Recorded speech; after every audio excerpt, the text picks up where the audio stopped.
बातमी आहे युद्धाच्या परिणामांची। पश्चिम आशियामधील वाढत्या तणावाचा थेट फटका आता सर्वसामान्यांच्या स्वयंपाकघराला बसलाय। गेल्या 1.5 महिन्यात महागाईने असा काही वेग पकडलाय की वर्षभरात होणारी वाढ अवघ्या काही आठवड्यातच दिसून आली।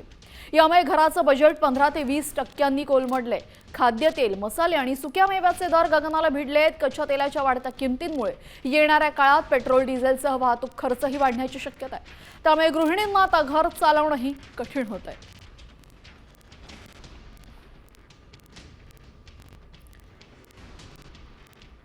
महागाई 4%वरनं 5%वर आली आहे आणि तेही अवघ्या काही आठवड्यांमध्ये। खाद्यतेल, मसाले आणि सुकामेव्याच्या किमतीमध्ये जवळपास 20%ची वाढ झाली आहे। मसाला कंपन्यांनी उत्पादनांच्या किमती 10 ते 15%नी वाढवल्या आहेत। खाद्यतेलांच्या किमती 15%नी वाढल्या आहेत।